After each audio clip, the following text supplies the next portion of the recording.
YouTube fam, what going on, man? It's your boy Groovy tapping in with y'all boys, man, and welcome back to another vid, man. Salute to everybody that's watching. I got another video for y'all, man. Destroying the myth that Michael Jordan dominated a weak era. I think we all know this, man. My generation be tripping, man. They do, man. They be saying the most craziest things about the older generation of basketball. It's like they don't appreciate it. They ain't never took their time to go back and watch. But the OGs that used to hoop back in the day, bro, they got buckets, bro. You know what I'm saying? They was cold. You know, I feel like a lot of people be sleeping on the older generation and they don't go back and do their homework, you know what I'm saying, to appreciate that time. But look, man, me, as y'all can see on this channel, bro, I'm going back in time. I'm doing my research and I'm starting to appreciate the game on a deeper level. Yeah, the newer generation, man, just got to go back and do their homework, man. You know what I'm saying? The one thing that I'm always hearing is that Jordan played in a weak era, bro, which is cap. And I know it's a lot of young boys that's watching the channel, man. So y'all sit back, pay attention, man. Let's lock in, man.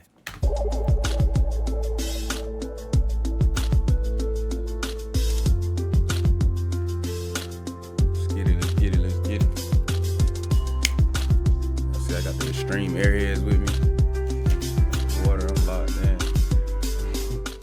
It's a narrative we've heard over and over again, often from people who want to diminish Jordan's legacy. Facts. The claim is that Michael Jordan dominated a weak era. He didn't start winning until Magic got HIV, until Bird retired because of back problems, and until the Pistons run was done. People assume that because Jordan couldn't win in the 80s, but then won in the 90s, that it's because the competition weakened. But that's an opinion that's severely lacking context. When Jordan was losing in the 80s, Michael was performing at an MVP level, but Scottie Pippen hadn't developed into a co-star until about 1990. Up until that point, Jordan was a lone all-star with a collection of role players going up against the super teams of the 80s. As good as Jordan was, alone he wasn't enough to take down a collection of all-stars like Larry Bird, Kevin McHale, and Robert Parrish. Don't forget, though, Jordan dropped 60 on this team right here in the playoffs. And this is a great team. He dropped 60 on them. Still a playoff record. Think about that, though. Or a Pistons team with Isaiah Thomas, Joe They was Dumars, some Bill dogs. Laimbeer, and Dennis Rodman. It takes a team to win in the NBA, and once Scottie Pippen developed into a co-star, the Bulls never looked back. There's also the narrative that when the Bulls finally broke through and beat the Pistons in 1991, it was because the Pistons had become old and the Bulls were younger. This is a bogus narrative that does nothing but discredit the Bulls' greatness. Yeah. The Pistons' best player, Isaiah Thomas, was only 29 years old. Joe That's still Dumars young. was 27 years old, That's young. Mark Aguirre was 31, Bill Laimbeer was 33, and Dennis Rodman was Yeah, 29. they still in their prime. Most of their best players were in the prime age of their careers, exactly. yet the Bulls were too much for them. At that point, It was just we better. had seen the Bulls and Pistons face each other in the playoffs 4 years in a row. So although the matchup between the Bulls and Pistons was getting old, the Pistons certainly were not. The Bulls didn't start winning because the talent around the league had weakened. They won because a prime Jordan got some much-needed help that the other Exactly. stars like Thomas and Bird had been enjoying throughout the 1980s. This weak era narrative doesn't just stem from Jordan's failures in the 80s, but it also comes from people discrediting the teams he faced in the finals throughout the 90s. So with that being said, let's break it down year by year, looking at each team Jordan faced in the NBA Finals. Break it down, break it down. The 1991 LA Lakers. The 91 That's Lakers calm. finished the year with the third best record in the Western Conference with a 58-24 record. Come on, this is calm. They were led by a still elite Magic Johnson, who even at 32 years old, still put up his usual 20 points and 12 assists per game. James Worthy was his usual running mate, who was averaging 21 points per game over the course of the year. There was also quality supporting Byron players Scott. like Byron Scott, Vlade Divac, and Sam Perkins. With all of that being said, this was not the same Lakers team of the 1980s. Kareem Abdul-Jabbar had recently retired, and both James Worthy and Byron Scott suffered injuries in Game 4 of the series versus the Bulls. Magic Johnson simply didn't have enough support to make the series interesting for Jordan and the Bulls, Right. and the Bulls won the championship comfortably in only 5 games. Yeah. In my opinion, this was the easiest opposition Jordan ever faced in the NBA Yeah. Finals. The 1992 Portland Trail Blazers. The 92 Blazers finished the regular season with a 57-25 record, which was the Clyde best Drexler. record in the Western Conference. They were coached by Rick Adelman, who was a respected coach around the league and an annual Coach of the Year candidate.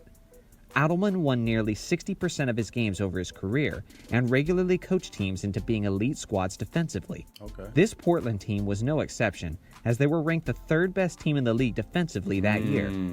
They were obviously led by Clyde Drexler, who was in the prime of his career, averaging 25 points, 7 boards, and 7 assists. That's tough. Clyde was the second best shooting guard in the league behind Jordan.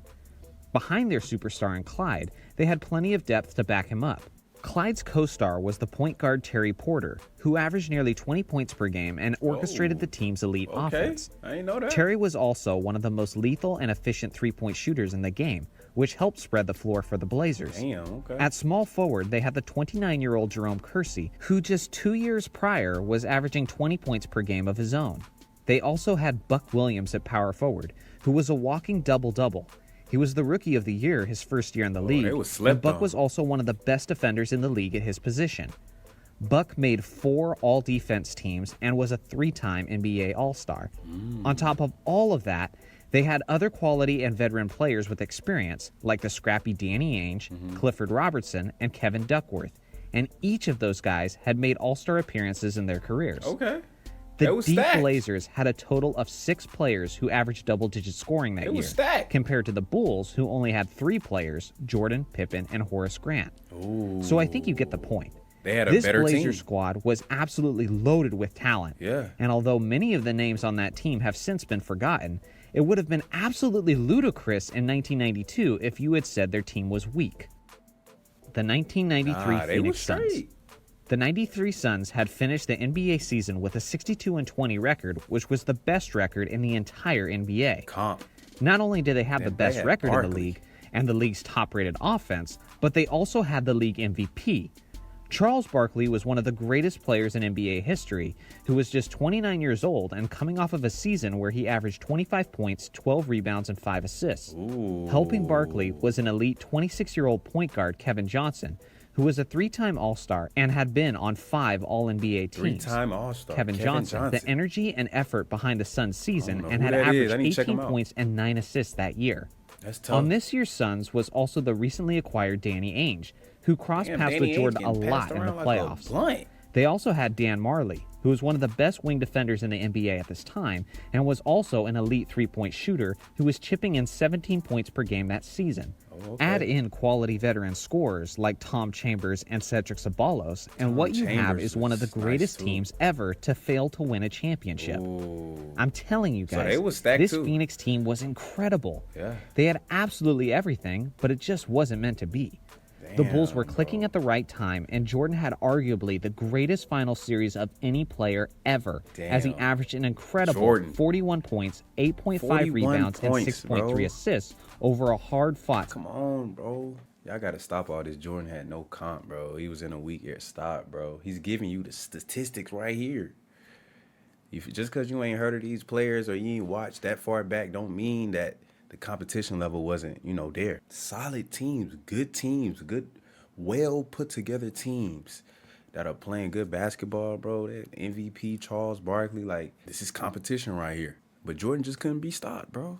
As you can see, bro, once the playoffs come, his numbers increase. He willed his team to victories, to championships, to winning series. You feel what I'm saying, man? So, y'all got to cut that out, man. Go back, go on YouTube, and watch highlights of these old school players, because most of these old school hoopers, they knew how to hoop too. You know what I'm saying? 6-game series. The 1996 Seattle Supersonics. Sean Kemp and them. This Sonics team was another nasty one. The 96 Sonics finished their season with a 64-18 record, which was the best record in the Western Conference, but was still overshadowed by the Bulls' 72-10 record. They were coached by a Coach of the Year winner, George Karl, and with the exception of Jordan's Bulls, the Sonics had the best defense in the league that season. This Sonics group didn't have a single player who averaged over 20 points per game that season, but they were extremely gritty and well-balanced. They had their prime superstar tandem of Gary Payton and Sean Kemp. Kemp averaged nearly 20 points and 11 boards and was known for his ferocity and aggression around the rim. Payton was also averaging almost 20 points, was an excellent facilitator, and was that season's steals champion and Defensive Player of the Year. Then you had Hersey Hawkins, who was a quality scorer and spark for the Sonics, Detlef Schrempf, a 6'9 small forward who was a 2-time Sixth Man of the Year winner, who was averaging 17 points per game that season. These are the type of guys that people don't remember, but who are the difference makers in playoff basketball. Facts. This Sonics team was definitely championship worthy. With their collection of talent and their gritty defensive identity, they really remind me of the 2003-2004 Detroit Pistons, who used their team effort to take down the super team Lakers. As worthy as the Sonics team was, no one was beating Jordan and the 72-10 Bulls that season. The 1997 Utah Bulls. Jazz. The 97 Malone, Jazz finished the regular Stockton? season That's with a calm. 64-18 record, That's calm. which was the best record in all of the Western Conference. Hell yeah. The Jazz were the second best offense in the league that season, behind Jordan's Bulls, and they were also a top 10 defensive team. If you exclude Magic Johnson and Tim Duncan, then the 97 Jazz had arguably the greatest power forward ever and the greatest point guard ever in their starting five. Stockton and Malone were a dynamic, good point. championship-worthy team. That's a great point, bro. Listen to what he said, bro. Y'all talking about Jordan ain't play no comp. Listen to what he said. If you exclude Magic Johnson and Tim Duncan, then the 97 Jazz had arguably the greatest power forward ever and the greatest point guard ever in their starting five. You got to think, bro. John Stockton is all-time leader in steals and assists. Like, that's competition. And then you got Hall of Famer Karl Malone. Like, that's a good squad. Not gonna lie, that's a good squad, bro. And then they had good role players around them on that Utah Jazz team, bro. Like, y'all got to go back and do homework. Stockton and Malone were a dynamic, championship-worthy tandem on both the offensive end and the defensive end. Even beyond Stockton and Malone, the Jazz had plenty of depth that's been forgotten over the years, like Jeff Hornacek, who was a consistent and reliable third option for the Jazz, who was one of the best three-point shooters in the league. You know this Jazz team was legit by simply considering who they had to beat just to get to the finals. In the Western Conference Finals, the Jazz defeated the Houston Rockets in 6 games. A Rockets super team stacked with Hakeem Olajuwon, Charles Barkley, and Clyde Drexler leading the way. This Jazz team earned their stripes, but the Bulls handled them comfortably in 6 games. The 1998 Utah Jazz. The 98 Jazz had relatively the same strong roster and finished the regular season with the best offense in the league and a 62-20 record. The most significant thing that changed since the previous season was that the Bulls had weakened. Jordan was 35 years old, Rodman was 37 years old, and Pippen was 32 and had missed nearly half of the season due to his laboring back problems. Yet despite all of those disadvantages, Jordan still led the Bulls to win in 6 games over the Jazz for their second straight season.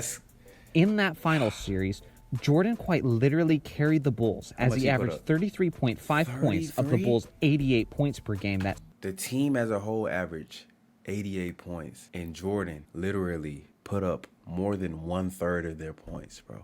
This man was averaging 33 in the finals. Like, come on. Like, Jordan was just different, bro, against a very good Utah Jazz team, bro. You know what I'm saying? Y'all can't discredit Jordan, bro. Like, he's him. Like, he's putting up crazy numbers when it matters, bro, against good competition. Like, series. Now that I've recapped each finals team Jordan faced in the 90s, I want to make my closing point about generational talent. It's easy for the casual NBA fan to look at Jordan's competition of the 90s and criticize it because people simply don't remember the talent or weren't even watching at the time, so they don't truly know how talented those teams were. Exactly. Think of the impact players in today's game, like Andre Iguodala, Steven Adams, Lou Williams, and Aaron Gordon. These are just a few examples of talented players who are often the difference in wins and losses for their teams. Exactly. But let's keep it a beam.